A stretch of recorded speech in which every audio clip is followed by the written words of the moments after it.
সুসংবাদ, কালকে সিরিয়া স্বাধীন হয়ে গেছে। আমরা চাচ্ছি আল্লাহ খুব তাড়াতাড়ি ফিলিস্তিনটাও তুমি স্বাধীন করে দাও। মুসলিমদের এই শক্তি যত বৃদ্ধি হবে, প্রতিবেশী নামে কলঙ্ক এই দাদারা তত ভয় পাবে। আশপাশের যতগুলো রাষ্ট্র আপনি তাকান, পাকিস্তান, আফগানিস্তান, নেপাল, ভুটান, চীন, মায়ানমার, প্রত্যেকটা রাষ্ট্রের সাথে ওদের ভালো নেই। প্রতিটি বর্ডারের দিকে একটু খোঁজ নিয়ে দেখেন, পাকিস্তান বর্ডারে ওরা মার খায়, চীনের বর্ডারে মার খায়, আফগানিস্তানের একটা সরু বর্ডার আছে ওখানে গেলেও মার খায়, নেপালের মতো জায়গায় মার খায়, মায়ানমারেও মার খায় মাঝে মাঝে, শুধু মারে আমাদেরকে। এমন প্রতিবেশী পেয়েছি, শুধু মার খাই আমরা, ঘৃণা করি তাদেরকে, আমরা থুতু নিক্ষেপ করি তাদের এই আচরণের উপরে। সারা বিশ্বের মডেলদেরকে ওরা এতদিন পর্যন্ত জানিয়েছে বাংলাদেশে সংখ্যালঘু নির্যাতন হয়, অথচ বিশ্ব এখন দেখছে সবচাইতে বেশি সংখ্যালঘু নির্যাতন ভারতে হয়। ওখানে ওরা খ্রিস্টান মেয়েদেরকে উলঙ্গ করে নাচি হাঁটিয়েছে রাস্তায়। ও বিশ্বের খ্রিস্টান যারা আছে 250 কোটির উপরে, কি করছেন আপনারা? ওটাকে আপনার মেয়ে না, আপনার বউ না, আপনার বোন না, আপনার মেয়েকে বোনকে যারা উলঙ্গ করে রাস্তায় হাঁটাতে পারে, এ মুশরিকদেরকে আপনারা কিছু বলেন না কেন? আপনাকে বিবেক কি মরে গেছে? আমরা নাই পারি না তাই কিছু করি না, আপনারা তো অন্তত পারার জায়গায় আছেন।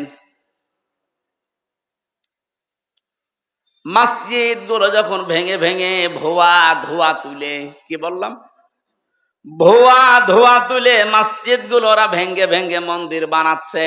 আজমির শরীফের নিচে নাকি ওদের মন্দির ছিল 1000 বছর আগে। আমরা যদি এখন তোলে যে ঢাকার স্বামীবাগের ইসকন মন্দির 500 বছর আগে এখানে মসজিদ ছিল, কেমন লাগবে আপনার বলেন? ওদেশে আপনারা সংখ্যা গুরু, এজন্য সংখ্যালঘু মুসলমানদের উপর অত্যাচার করেন। আমাদের ইসলামে যদি সত্যি ওই রকম কিছু থাকতো, এদেশে 4 ভাগ মাত্র হিন্দু আছে, একটারও এখানে থাকতে দিতেন না।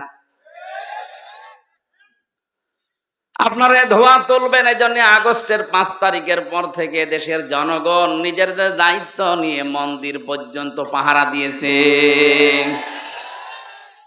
বাংলাদেশ জামাত ইসলামের শ্রদ্ধাভাজন আমির ডাক্তার শফিকুর রহমান, উনি ওই দিনই ঘোষণা দিয়েছে, বাংলাদেশে মসজিদ যেমন পাহারা দেওয়া লাগে না, মন্দিরও পাহারা দেওয়া লাগবে না। এই জন্যে কেউ যেন বিশৃঙ্খলা তৈরি করে বিশ্বের মান দরবারে আমাদেরকে কলঙ্কিত করতে না পারে যে আমরা সংখ্যালঘু নির্যাতন করি। বলেন পাহারা দেন। আপনারা কোন জায়গায় আঘাত করতে পারেন ওটা কোরআনে কারীম আমাদেরকে আগে জানিয়ে দিয়েছেন। ওয়ালা তাসুবুল্লাযীনা ইয়াদউনা মিন দুনিল্লাহ। রব্বুল আলামিন বলেন কোরআনে কারীমে আছে এটা, হে নবী উম্মতদেরকে জানান, আমি আল্লাহ বাদে ওরা যাদেরকে ডাকে ওদের দেবতাদেরকে গালি দিবা না, তাহলে ওরা না জেনে শেষ পর্যন্ত আমি আল্লাহকেও গালি দিয়ে ফেলবে। বাংলাদেশে মেজরিটি মাইনরিটি বলতে কিচ্ছু নেই, এটা হয়তো ভারতে থাকতে পারে, আমাদের দেশে এটা। কথা বলেন না কেন? আরো জোরে বলেন। আরে ভাই রেকর্ড হচ্ছে এটা, কালকে যদি পত্রিকায় যায়, আন্তর্জাতিক মিডিয়াতে আসে, সারা দুনিয়া এটা ছড়ানো লাগবে। ওরা মিথ্যাকে যদি বারবার ছড়িয়ে সত্য বলে চালিয়ে দিতে পারে, আমরা সত্যকে বারবার ছড়িয়ে কেন সত্য প্রমাণ করতে পারবো না? ওদের সাংবাদিক দেখেছেন কি, ময়ূর রঞ্জন না কি নাম জানো, আমার মনে হয় শয়তান, তো আমি দেখিনি, ওর তিড়িং বিড়িং নাচ দেখলে আমার মনে হয় শয়তান যদি দেখতাম তো এরকম হইতো। একটা টাটকা নির্ভেজাল শয়তান, খালি বানানো কথা ছাড়া ওর মুখে কোনো কথা নেই। হকা এখন শুনছে নাকি চট্টগ্রাম ওরা দখলে নেবে। আরে ভাই আপনারা কি যৌতুক নেবেন নাকি? আর যৌতুক দেব কি করে? মেয়ে তো আমরা দেইনি, মেয়ে তো পালিয়ে গেছে। পালানো মেয়ের কোনোদিন যৌতুক দেওয়া লাগে? বিয়েই তো এখনো আমরা গার্জিয়ান যারা বিয়েই মানি না, যৌতুক কিসের? আর যৌতুক নেওয়া দেওয়া হারাম। মুসলমানরা হারাম কাজ করবে না, আর হারাম কাজ কেউ করতে আসলে তারে ছাড়বে না। চোখ তুলে তাকান, 7 সিস্টার থাকবে না। দাদারা ভয় পাচ্ছে, এমনি পাগল হয়ে গেছে ওরা। ডক্টর মোহাম্মদ ইউনূস শুধু একটু হাঁ করেছিল, যদি বাংলাদেশ শান্তিতে না থাকে 7 সিস্টার শান্ত থাকবে না। ওরা পাগল হয়ে গেছেন। কি গো, এতদিন বলেছি কি, আর এ কি বলছে? ওরা দুর্বিসন্ধি করে আমাদেরকে ভয় দেখাতে চিকিৎসা থেকে বঞ্চিত ঘোষণা দিয়েছিল। এখন এই 3 দিন দেখি কাঁদতেছে, না আপনারা আসেন, 40 ভাগ ছাড় দিলাম, যাব না। দরকার হয় পাকিস্তানে যাব, তুরস্কে যাব, চীন দেশে যাব। আমরা যাই, এ দেশে যারা দায়িত্বে আছেন, আমি ভারতে বহুবার গেছি, বহু রাজ্যে আমি ঘুরে বেড়িয়ে দেখিয়েছি। এদের যে ভয়টা, সবচাইতে বেশি ভয় মুশরিকদের ভেতরে মরণের ভয়। সূরা বাকারার ভেতরে আল্লাহ জানিয়েছেন, ওয়ালা তাজিদান্নাহুম আহরাসান নাসি আলা হায়াতি ওয়া মিনাল্লাযিনা আশরাকু। হে নবী, এই পৃথিবীতে সবচাইতে বেশি জীবনের প্রতি মায়া মহব্বত দেখতে পাবেন মুশরিকদের। কাদের? ওরা মরতে চায় না, যেভাবেই হোক বেঁচে থাকতে চায়। ইয়াওয়াদ্দু আহাদুহুম লাউ ইউআম্মারু আলফা সানা। ওদেরকে যদি বলেন তোমরা 1000 বছর বেঁচে থাকবা, ওরা বলবে আরো বাঁচতে চাই। মুশরিকরা সবচাইতে বেশি ভয় পায় মৃত্যুকে, আর আমাদের ঈমান যাদের আছে আমরা সবচাইতে বেশি ভালোবাসি মরণকে। কারণ মৃত্যু মুমিনের জন্য হাদিয়া, তওফা। এটা যত তাড়াতাড়ি আসবে, ওয়েলকাম দিয়ে ফেরেশতারা আপনাকে তার বানানো জান্নাতে ঢুকিয়ে দেবে। এটা আমি বানালাম না।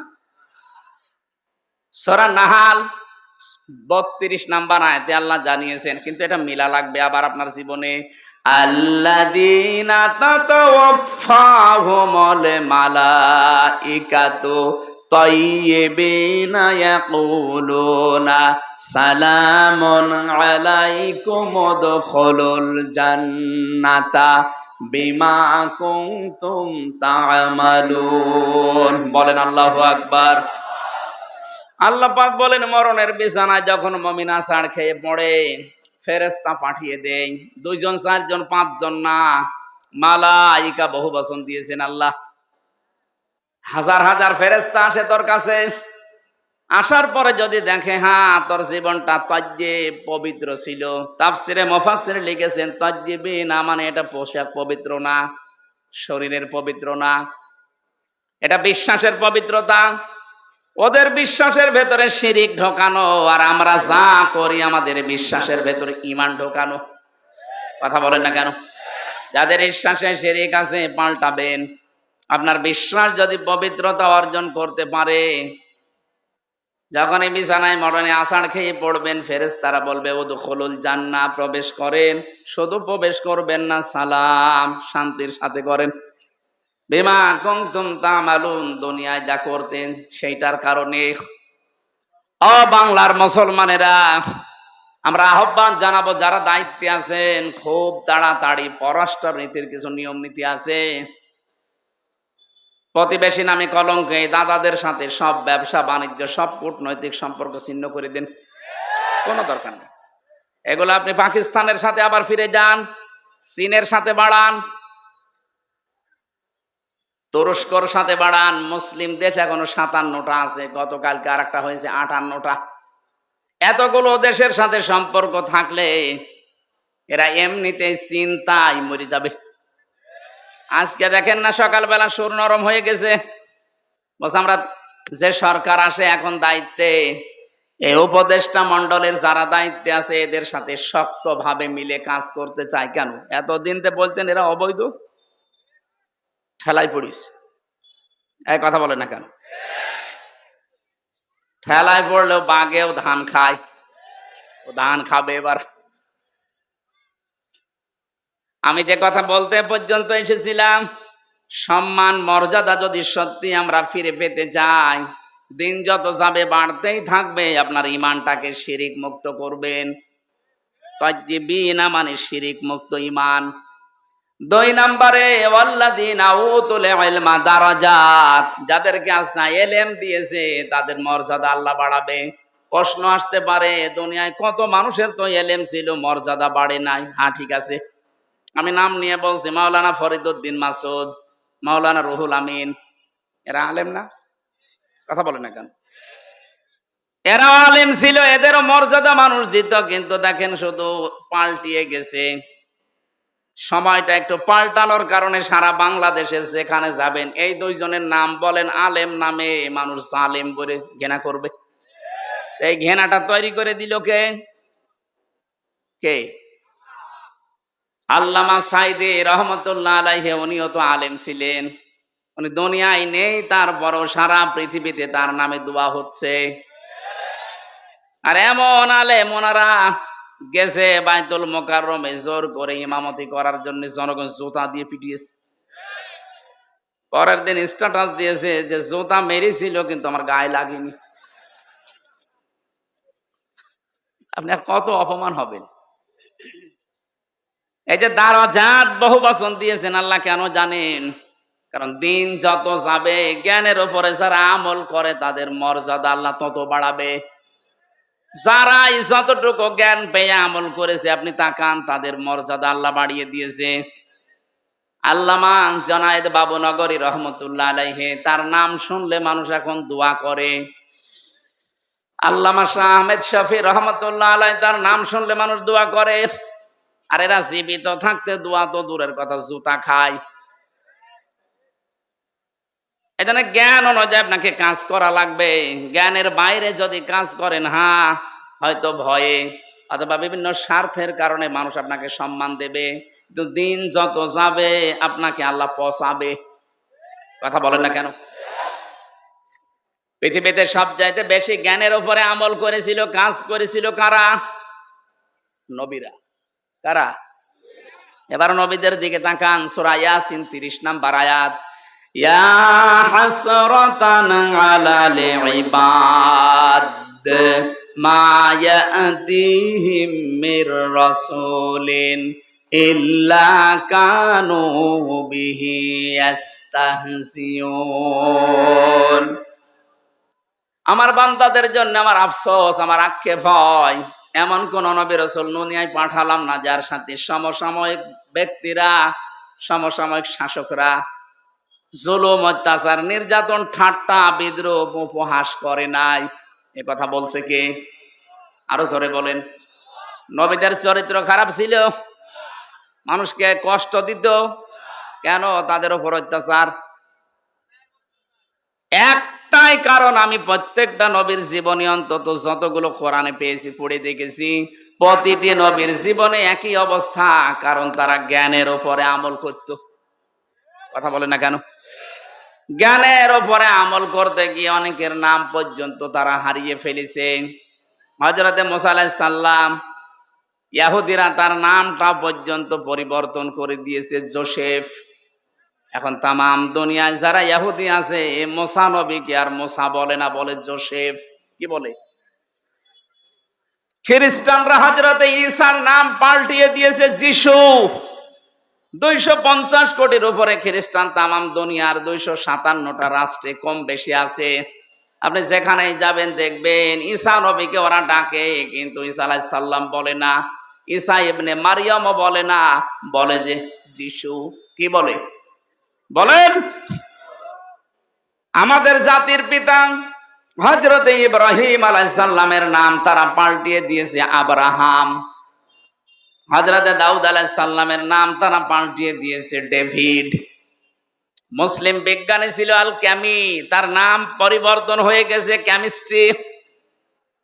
নবীজির প্রিয় সাহাবী একজন হযরতে জাবির রাদিয়াল্লাহু তাআলা আনহু, তার নামও পাল্টিয়ে দিয়েছে আল জাবরা। এদেশে আল্লামা শফির নাম পাল্টিয়ে দিয়েছে তেতুল হুজুর। কথা বলে না কেন? শহীদ আল্লামা দেলাওয়ার হোসেন সাইদির নাম দিয়েছে দেল্লু শিকদার। আমি কি বানিয়ে বললাম? আমার নামও পাল্টিয়ে দিয়েছে পিসকে হুজুর। আমাকে পিসকে। সত্যি কথা বলতে কি, জ্ঞানের উপরে যারাই দুনিয়াতে কাজ করবে, এটা ইহুদি খ্রিস্টান অমুসলিমদের কাজ। ওরা নাম পাল্টায়, ওরা নামের পরিবর্তন করতে পারলে ওদের আনন্দ লাগে।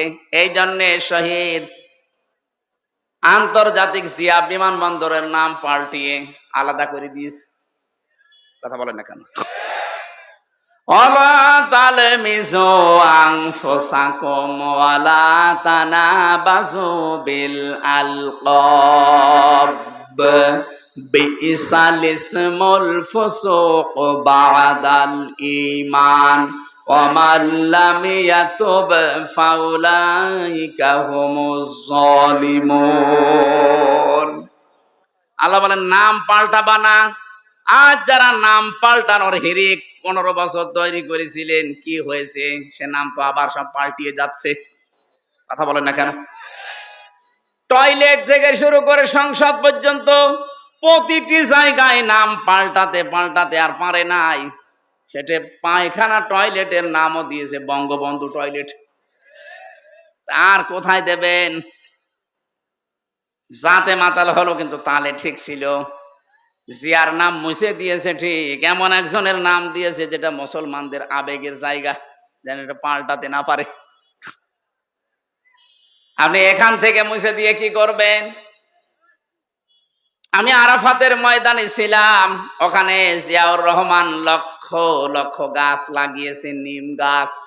ওটাকে এখন আর ওই দেশের মানুষ নিম গাছ বলে না, বলে জিয়া গাছ। হয়তো ওনার জীবনী থেকে আমি এই কাজটা পেয়েছি। জীবনে যদি আল্লাহ ওনার একটা কাজও পছন্দ না করে, হাজিদের আরাফাতের ময়দানে একটা শান্তির ব্যবস্থা। কি গরম জানেন ওই দেশে? 40, 42, 45, 55 ডিগ্রি সেলসিয়াস চলে। সেখানে একটা নিম গাছের ছায়া পেলে মানুষ মনে হয় আকাশ আমার মাথার উপরে নেমে এসেছে। এই যে লক্ষ লক্ষ হাজী সাহেবেরা আরাফাতের ময়দানে যেহেতু দোয়া কবুল হয়, শহীদ প্রেসিডেন্ট জিয়াউর রহমানের নামে যদি দোয়া করে, আল্লাহ তুমি ওর জীবনের যা হয়েছে হয়েছে মাফ করে দাও, আল্লাহ মাফ করতে পারে না? কথা বলেন না কেন? আমরাও দোয়া করছি, আল্লাহ তুমি তাকে মাফ করে জান্নাত দিয়ে দাও। বলেন আমিন। বাংলার মানুষেরা যে কথাটা বলার জন্য, এই যে মানুষের নাম পরিবর্তনের হিড়িক, এটা ইহুদি আর খ্রিস্টানদের। বাংলাদেশে এই কালচার চালু করেছিল 15.5 বছরে যারা ছিল তারা। কেন আপনি আল্লামা শফির নাম পাল্টিয়ে দিলেন? তেতুল হুজুর একটা নাম হলো। কথা বলেন না কেন? নাম পাল্টিয়ে পাল্টিয়ে যাদের বিচার করে করে আব্দুল কাদের মোল্লা নাম পাল্টিয়ে দিয়েছেন।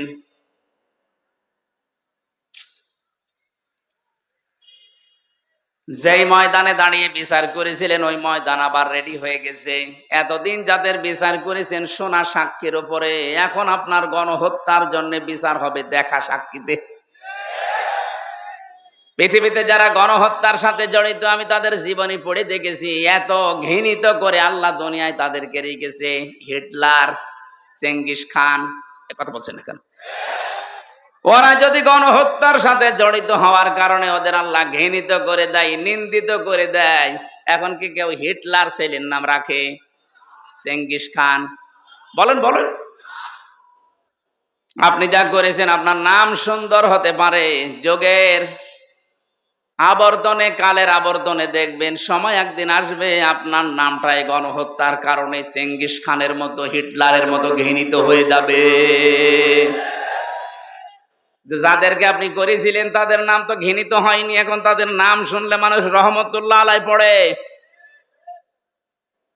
50 বছর পার হোক, আমরা যেহেতু এখানে আর 100 বছর পরে কেউ থাকবো না, নতুন প্রজন্ম এই জমিন চাষ করবে।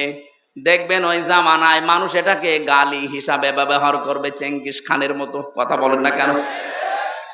কারণ যারা জুলুম করে সবচাইতে বেশি আল্লাহ পাক তাদের দিকে তাকিয়ে থাকেন। অলা তাহসাবান্নাল্লাযীনা তাহসাবান্নাল্লাহা গাফিলান আম্মা ইয়ামালুজ জালিমুন। সূরা ইব্রাহিম 13 নম্বর পারা 19 নম্বর 12 নম্বর লাইনের 42 নম্বর আয়াতের প্রথম অংশে আছে, আল্লাহ পাক বলেন, হে নবী আপনি কি মনে করেন যে জালেমদের কোনো খোঁজ আমি রাখি না? সবচাইতে বেশি খোঁজ খবর রাখি আমি জালেমদের। কাদের? এই জন্য যারা জুলুম করেছিলেন এ জামানায়, বিশেষ করে 15.5 বছরের জুলুম মানুষ বলতে পারে না, আমি তো পারি না, কারণ আমি নিজে শিকার। কথা বলেন না কেন? 3টা বছর আমি কিচ্ছু জানি না এ বিষয়ে, কেন আমাকে এই জুলুমের শিকার করলেন? সবাই মাফ করে দিলেও আমার মামলার আয়ু থেকে শুরু করে একেবারে টপ টু বটন যারা জড়িত, একটাকেও আমার ক্ষমা নেই। ক্ষমা করতে পারি, আমি যা করেছিলাম ওই কাজ আপনাকে করা লাগবে। 3 বছর ফাঁসির কন্ডেম ছেলে থাকবেন, আর 30 থেকে 32 লাখ টাকা আমার বাবার কাছ থেকে নিয়েছেন, ফেরত দেওয়া লাগবে। সেদিন মামলার আয়ু কল দিয়ে বলছে, হুজুর মাফ করে দিয়েন। মাফ করে দিয়েছি, টাকা ফেরত দেন। টাকা ফেরত দেবেন না, মাফ চাবেন মানে? শুধু আমি হামজা না, এরকম হাজার লক্ষ হামজা ভিকটিম আছে, যার কাছে যারা অপরাধ করেছেন তার কাছে যে আগে ওই টাকা ফেরত দেবেন, ক্ষতিপূরণ দিয়ে বলবেন আস্তাগফিরুল্লাহ। কথা বলেন না কেন? এখানে বহু মানুষ আমরা এমন আছি, এই 15.5 বছরে যে জায়গায় ওঠার দরকার আমি ওই পর্যন্ত উঠতে পারিনি। এই কথা বলেন না কেন? আমার ব্যবসা বাণিজ্য করতে দেননি, মিথ্যা মামলা দিয়ে মিথ্যা সাক্ষী দিয়ে আমারে ঘরে থাকতে দেননি। 15টা বছর অনেকে এমনও আছে যারা গাছতলায়, বাঁশতলায়, পানের বরজে, ধানের খেতে, ভুট্টা খেতে কাটিয়েছে। এত কষ্টের সাথে যারা জড়িত, আর আপনি এখন আস্তাগফিরুল্লাহ পড়বেন আল্লাহ মাফ করে দেবে, ইয়ার কি নাকি?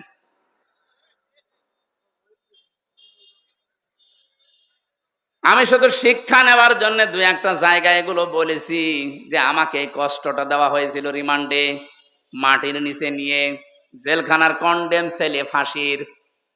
অনেক শয়তান এখন শুনছে, বলছে হ্যাঁ জেল খেটেছে তাই কি এ কথা বলা লাগবে? শয়তান তোমারে যদি 10 দিন টাঙিয়ে রাখতো তখন বুঝতে।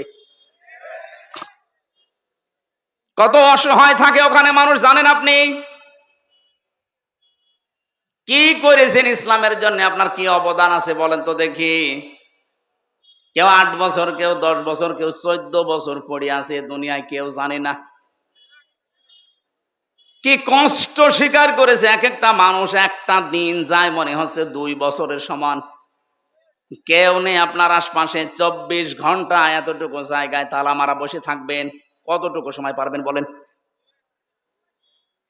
ফখরুল ভাইয়ের কথা শুনছিলাম, উনি আমার খন্ডেম ছেলে, আমার ছেলে ছিল। আচ্ছা হামজা তোমার সাথে কি করেছে আমি জানি না, আমার পায়ের ভেতর দিয়ে হাত দিয়েছে। সামনে যে লোহার ব্যারিকেড দেওয়া ছিল ছোট ছোট, ওর সাথে হাত লাগিয়ে তালা লাগিয়ে দিয়েছে। আরে ভাই 2-5 মিনিট পরে খুলে দে না, বছরের পর বছর 1.5-2 মিনিট সময় দিত টয়লেট করার জন্য। সকালে কয়েকটা পচা ছোলা দিয়েছে, তো পচা, পারলে খান, না পারলে ফেলে দেন। দুপুরে 1 মুঠ ভাত দিয়েছে, তা মনে হচ্ছে মাখিয়ে দিয়েছে। কয়দিন আপনি পারবেন, কয় সপ্তাহ পারবেন? 8 বছর, 10 বছর, 14 বছরের লোক পেয়েছি আমি।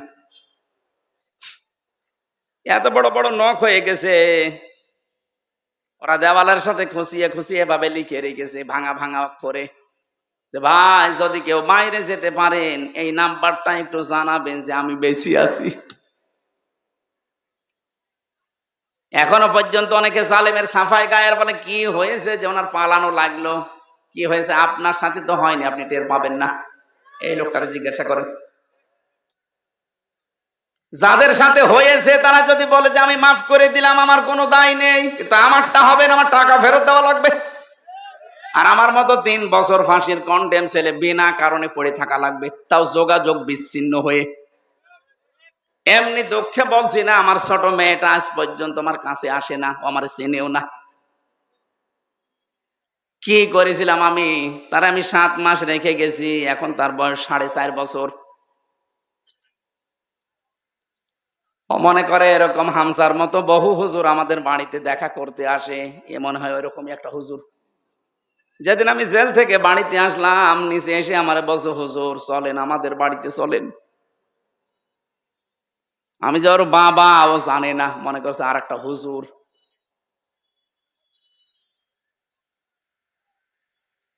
ফেসবুকে যারা উল্টা পাল্টা কথা ছড়ান আমার নামে, বাস্তবতা বুঝে ছড়াবেন। কি ঝড় গেছে আমার এই ছোট জীবনের উপর, আপনি টের পাচ্ছেন। হ্যাঁ, আমি আল্লাহর জন্য সব সহ্য করেছি, মাফও করে দিয়েছি, কিন্তু আমার টাকার বিষয়টা আমি মাফ করব না। টাকা আমার ফেরত দেওয়া লাগবে, কারণ এটা আমার নিজের টাকা না, আমার বাবার টাকা।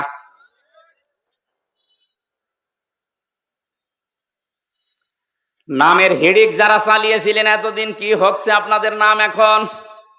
কি হয়েছে ওই জায়গাগুলোর নাম দেখেন। প্রত্যেকটা জায়গা থেকে জনগণ ওই সাইনবোর্ড লাগিয়ে টাঙিয়ে ফেলে দিয়ে জেলার নাম লিখে দিচ্ছে।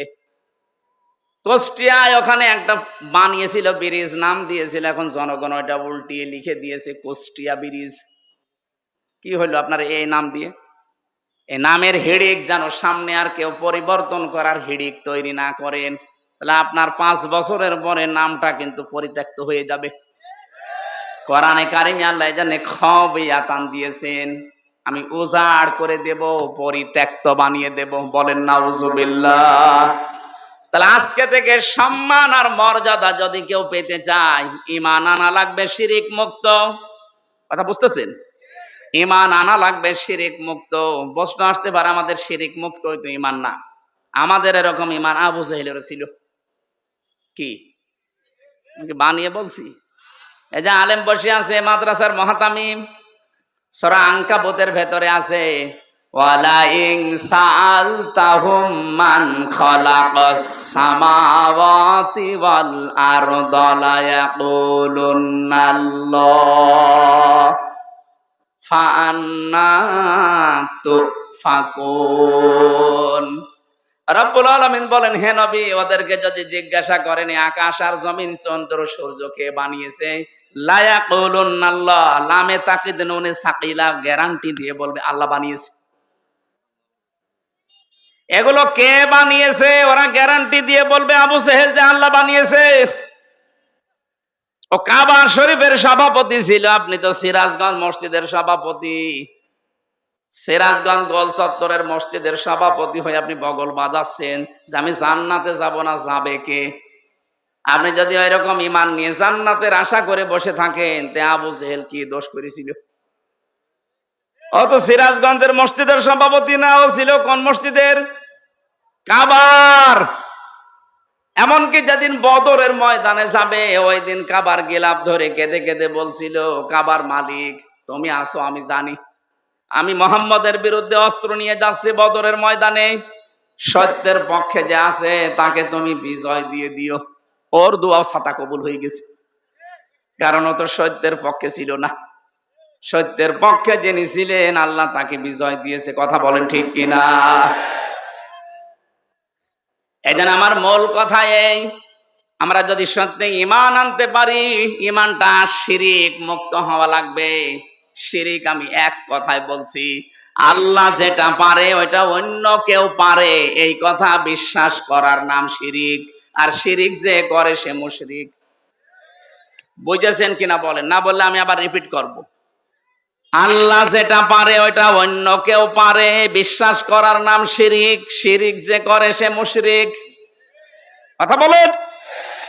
আলা লাহুল খালকু ওয়াল আমরু তাবারাকাল্লাহু রাব্বুল আলামিন।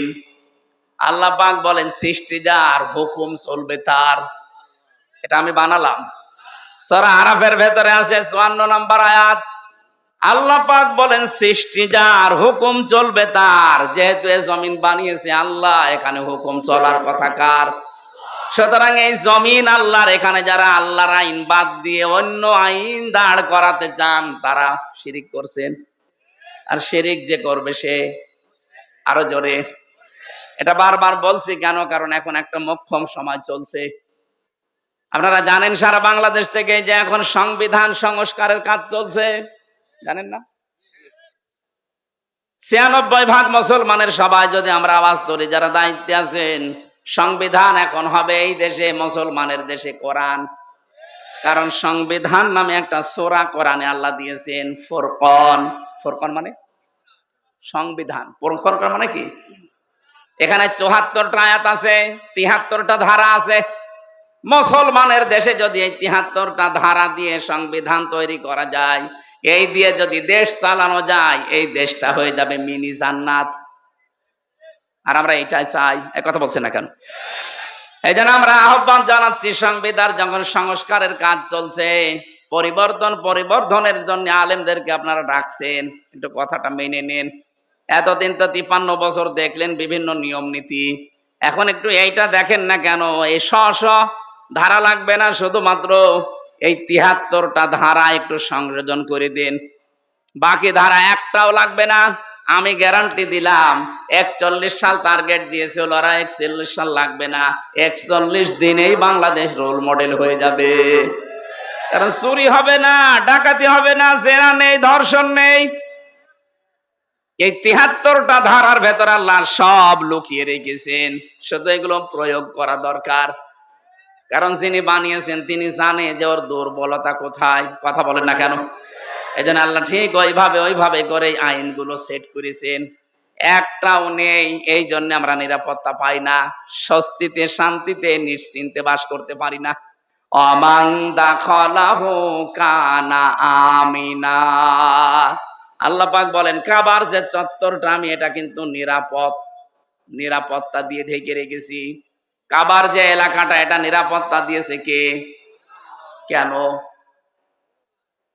কারণ এই জায়গায় আল্লাহর বিধান চলে, এখানে কোনো শিরিক নেই। আপনি কাবার এলাকার ভেতরে শিরিক পাবেন না।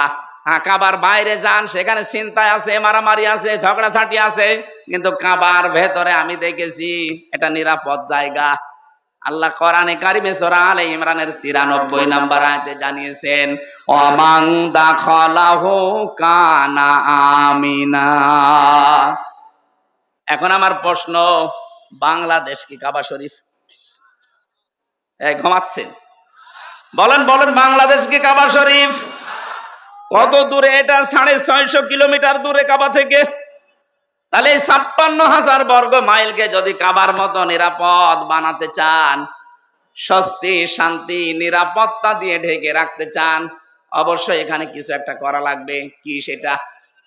সূরা আনআম 82 নম্বর আয়াত, 7 নম্বর পারা, 17 নম্বর পৃষ্ঠার 1ম নম্বর লাইনে আল্লাহ দিয়েছেন, আল্লাযীনা আমানু ওয়া লাম ইয়ালবিসু ঈমানাহুম বিযুলমিন উলাইকা লাহুমুল আমনু ওয়া হুম মুহতাদুন।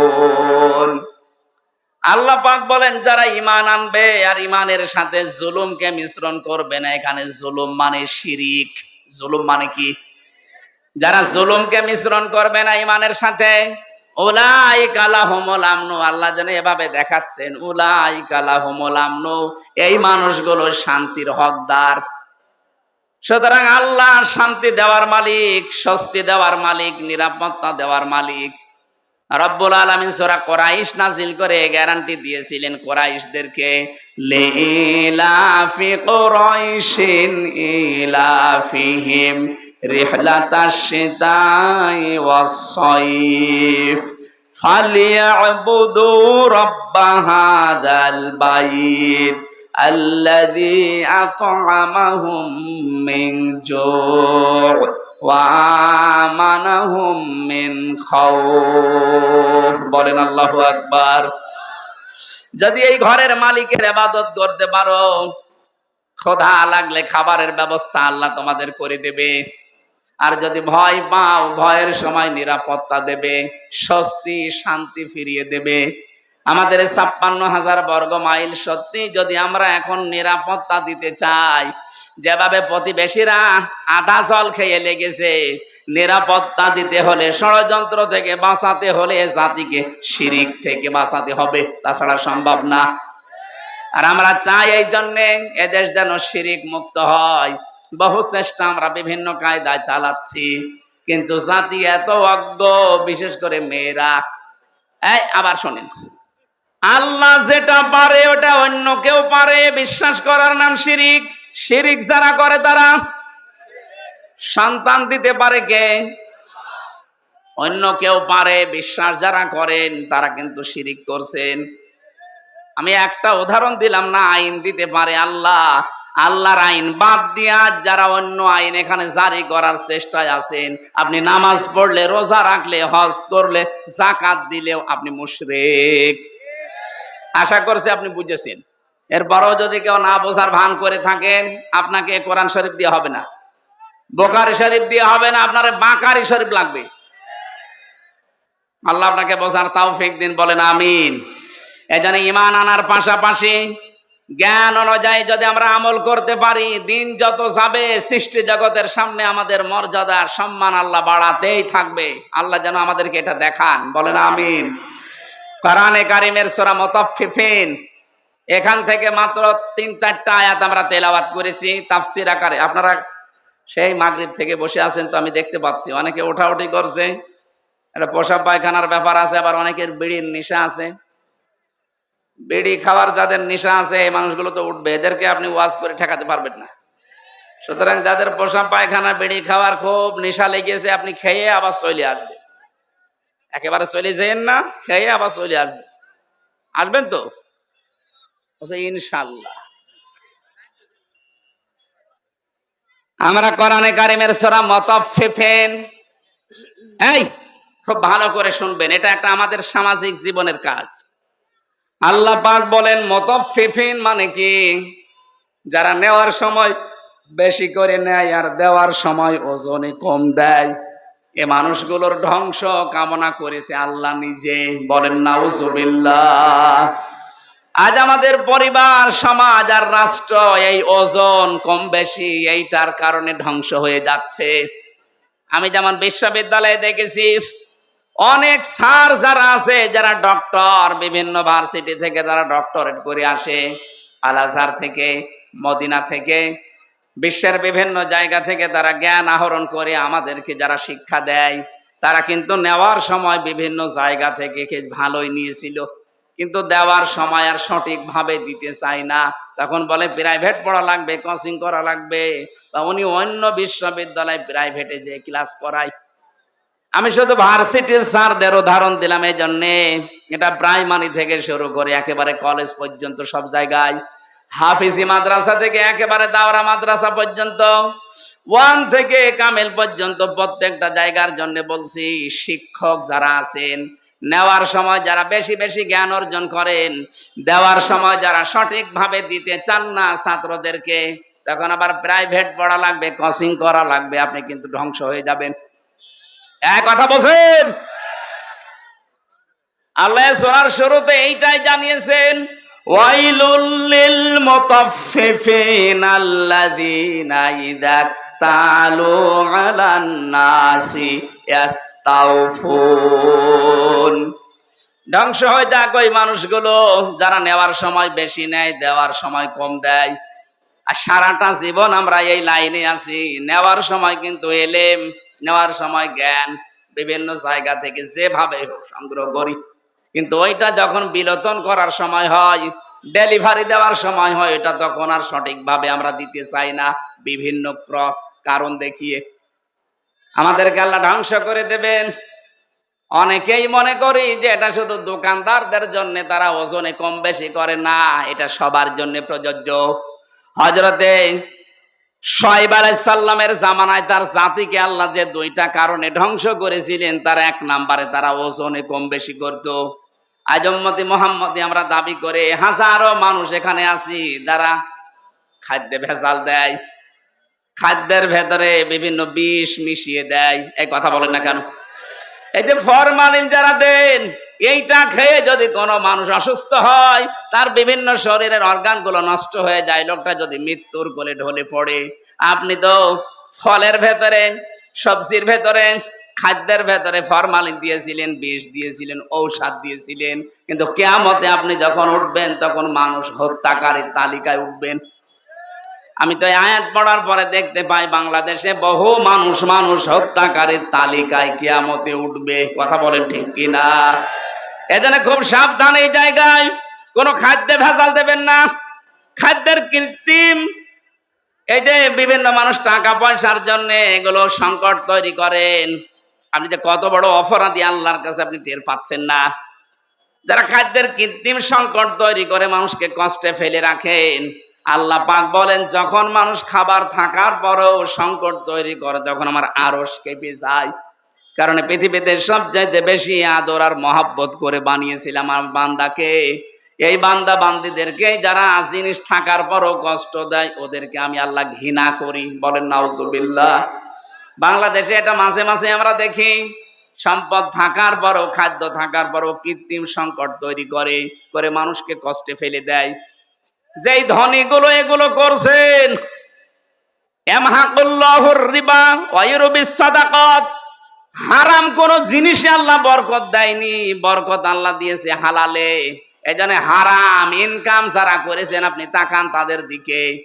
এত কোটি কোটি টাকার মালিক হয়েছিল, কেউ বেগম পাড়া, কেউ সাহেব পাড়া বানিয়েছে, কিন্তু কি হলো তাদের টাকা? 8 কোটি 10 কোটি 12 কোটি টাকার গাড়ি ঢাকার রাস্তায় পড়েছিল 5 তারিখের পরে। কেউ যে মালিক আছে এ প্রমাণ দেওয়ার জন্য কেউ যায়নি। জেলখানায় পৌঁছতেছে এখন বাংলার সর্বশ্রেষ্ঠ ধনী যিনি দরবেশ। কি হয়েছে তার টাকা? বৈধ অবৈধ নেই, 7টা ব্যাংক থেকে 36,000 কোটি টাকা ও চুরি করেছে। 36,000 কোটি। শেয়ার মার্কেট লুট করেছে, ব্যাংকগুলো দেউলিয়া বানিয়ে দিয়েছে এক দরবেশেই। এমন একটা ভয় ধরেছিল, মানুষ উপর থেকে বিশ্বাস করতো না, না এত বড় দরবেশে কাজ করতে পারে। এই জন্য ও দাড়ি কেটে নম হয়ে গেছে। আদালতে একজন জিজ্ঞাসা করেছিলেন, আফারমান দাড়ি কাটলেন নবীর সুন্নত? ও বলে হুঙ্কার দিয়ে বলেছে বেশি চিল্লাবেন না, দাড়ি রাখা সুন্নত আর জান বাঁচানো ফরজ। আমি দাড়ি কেটেছি সুন্নত, জান বাঁচাতে চেষ্টা করেছিলাম কিন্তু পারলাম না, নৌকা আমারে ধরিয়ে দিয়েছে। নৌকায় করে পালাচ্ছিল না। আমি শুধু হাসির জন্য বলি নাই, ওনার জীবন থেকে কিছু শিক্ষা নেন। বাংলার শ্রেষ্ঠ ধনীর তালিকায় ওনার নাম সালমান এফ রহমান দরবেশ বাবা, এখন শুয়ে আছে মাটির বিছানায়। হারামে আল্লাহ আপনাকে আরাম দেয়নি। সত্যি কথা বলতে আল্লাহ এই বিষয়টাকে গুরুর বলে দিয়েছেন। আমি হুজুরকে বলছি, আমাল হায়াতুদ দুনিয়া ইল্লা মাতাউল গুরুর। ও বাংলার মানুষেরা, দুনিয়ার জীবন কিন্তু গুরুর। গুরুর মানে ধোঁকা। আপনি কি মনে করেন যে আপনার ছেলে মেয়ে আপনাকে খুব ভালোবাসে? কে বলেছে আপনাকে? আপনার বউ আপনাকে খুব ভালোবাসে। আজকে বাড়িতে যদি একটু মরার ভান করে বলেন যে আপনার স্বামী তো মারা গেছে, যে খাটের উপরে আপনি থাকেন এই খাটের নিচে তাকে আমরা মাটি দেব, আল্লাহর কসম এ দেশের কোনো বউ রাজি হবে না। ওই জিনিস রেখে আমি জিন ভূতের কামড় খাবো? দেখেছেন কি ভালোবাসা আপনার জন্য? আপনার সন্তান, আপনার মা বাবাও ধোঁকা, আপনার মা বাবাও আপনার জন্য ধোঁকা। অনেকে মা বাবার মুখে হাসি ফোটাতে, ছেলে মেয়ের মুখে হাসি ফোটাতে, স্ত্রীকে সুখে রাখতে হালাল হারাম দেখে না। বাবা শাহজালাল, সব হালাল। কি হবে জানেন আপনি? আমি বাস্তব বলছি। 200 বছর পর, মাত্র কত বলেন বলেন, মাত্র 200 বছর পরে যদি আজকের এই প্রধান অতিথি উনি যদি এই গ্রামে ঘুরে আসে 200 বছর পর, তখন তো এখানে আর আমরা একজনও থাকবো না। কি 200 বছর পরে ওনাকে আল্লাহ যদি আবার বাঁচিয়ে বলে যা দুনিয়া দেখে আয়, উনি এসে যদি এই সিরাজগঞ্জের এই বেলকুচিতে ওনার বাড়িতে এসে বলে 2 তলা বিল্ডিং আমার, ওই সময় যারা এখানে বসবাস করবে ওনার ঘাড়ে ধাক্কা দিয়ে বের করে দেবে। কে আপনি? আমি কি বেশি বলছি? আপনি ফিরে এসে দেখেন, শুধুমাত্র আপনাকে পরিচয় দিতে গেলেই মারবে, বলবে আপনার থাকার জায়গা নেই, এই জন্য এরকম ভণ্ডামি করছেন। গ্রামে মসজিদ আছে, ওখানে বারান্দায় রাতটা থাকেন, সকালে ফোটেন, এইটা বলবে আপনার নিজের পরবর্তী প্রজন্ম। আরে ভাই, আমার 3 পুরুষের পরে আমি আর চিনি না। আমার বাবা রিয়াজউদ্দিন, তার বাবা জাহান আলী, তার বাবা নমাজউদ্দিন, এরপরে আমি আর চিনি না। সত্যি কথা বলছি, আমি চিনি না। কারণ এর পরে যে কারা আছে, ওকে হিন্দু না মুসলমান তাও জানি না। খুব বেশি হলেও না 100 বছর হবে। আমার বাবার বাবার বাবা 3 পুরুষ, এরপরে আমি আর চিনি না। এখন ওই নমাজ আলী সর্দারের যিনি ছিল বাবা, কে আমি তো জানি না। উনি যদি এখন এসে কুষ্টিয়ায় বলে যে এই ভিটা আমার, এই বাড়ি আমি বানিয়েছিলাম, এই জমি জায়গা আমার করা, ওর দাঁত খুলে ফেলবো না। ভণ্ডামি করা জায়গা পান না। কে আপনি? যদি বলে আমি নমাজ আলীর বাবা, নমাজ আলী তো চিনি না।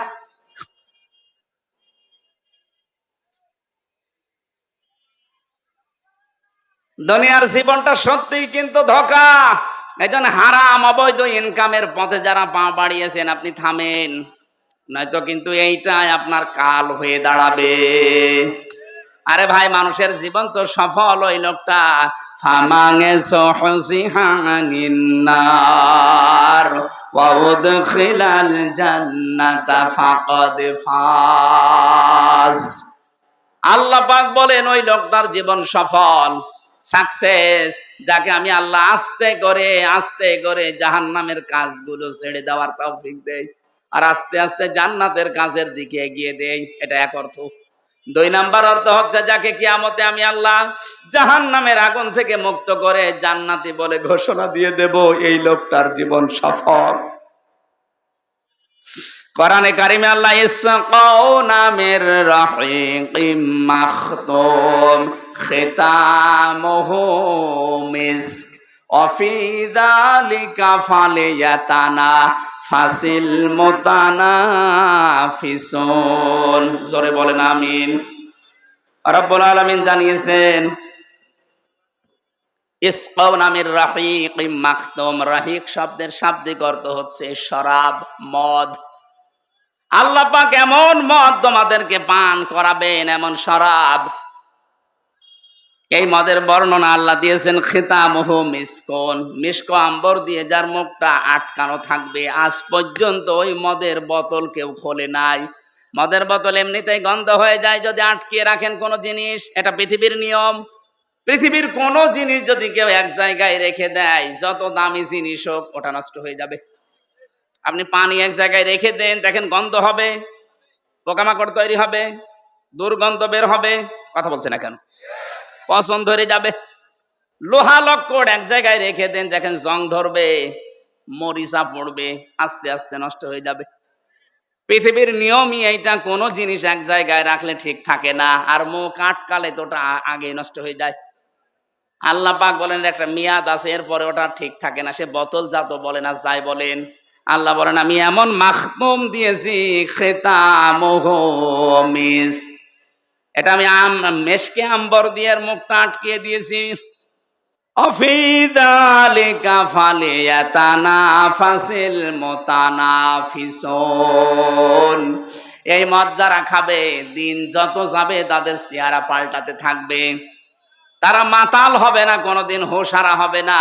সুতরাং এই জান্নাত পাওয়ার জন্য যারা প্রতিযোগী আছে তাদের প্রতিযোগিতা করা উচিত। কে বলছেন? সুতরাং আমাদের এই দশর দুনিয়ায়, এই নশর পৃথিবীতে আমরা যদি বুদ্ধিমান হয়ে থাকি, আমাদের ওই বানানো আল্লাহর যে বাগান জান্নাত, যেটাতে মদ আল্লাহ রেখে দিয়েছেন মুখ ঢেকে, ওইটা পাওয়ার জন্য প্রতিযোগিতা করা দরকার। মিজাজুহু ওয়া মিজাজুহু মিন তাসনিম। আল্লাহ পাক বলেন আমি তাসনিম রেখেছি। আমি আজকে তাসনিমের ব্যাখ্যাটা পেয়েছিলাম।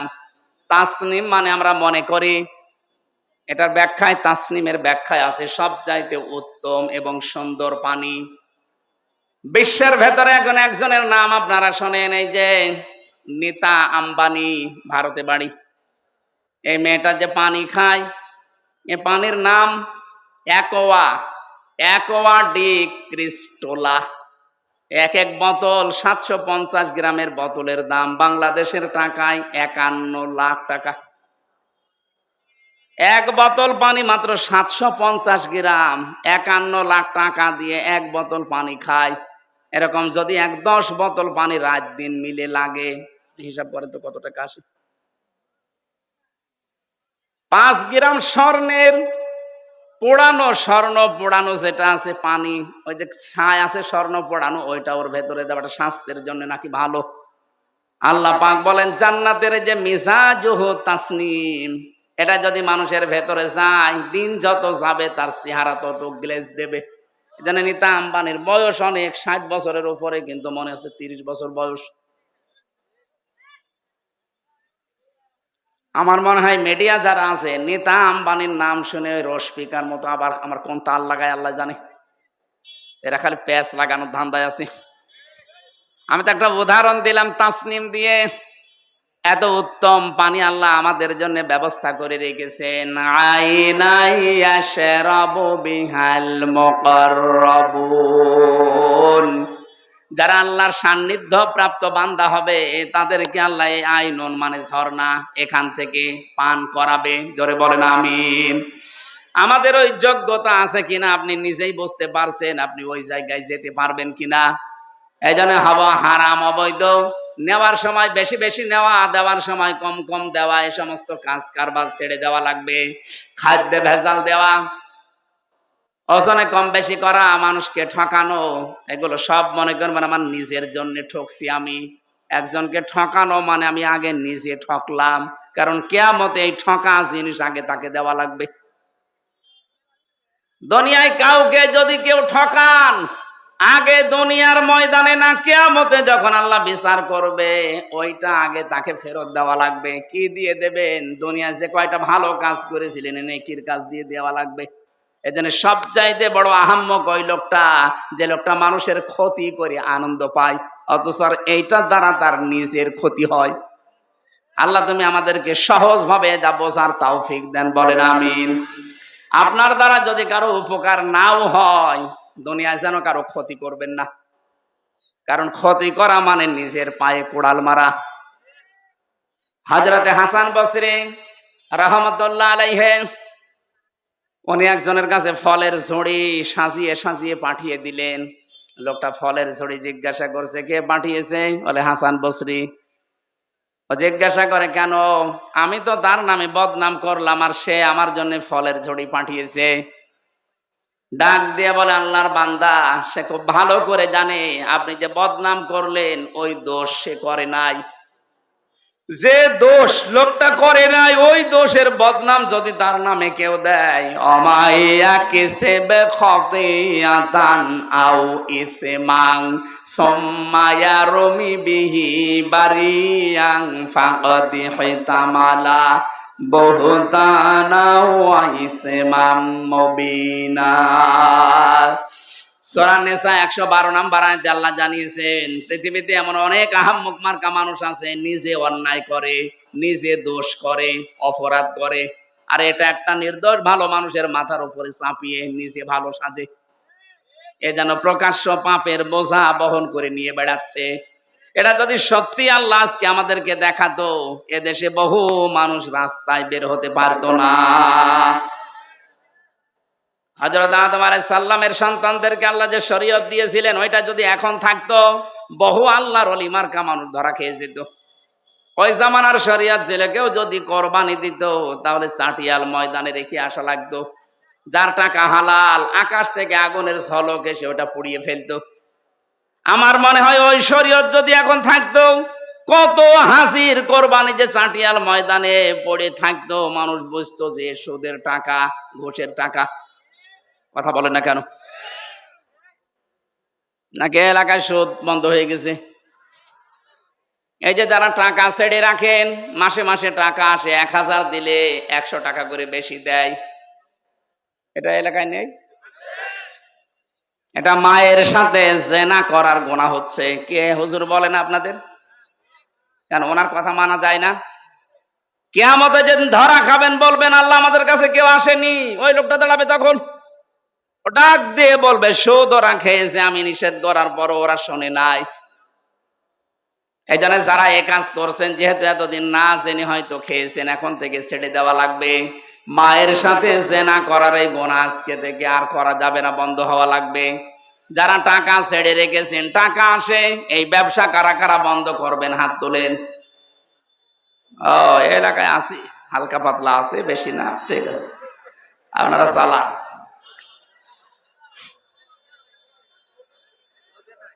আমাদের যেখানে দৌড়ানোর কথা, প্রতিযোগিতার কথা আল্লাহ জানিয়েছেন, ওই প্রতিযোগিতায় লিপ্ত হওয়া আমাদের এখন সময়ের দাবি।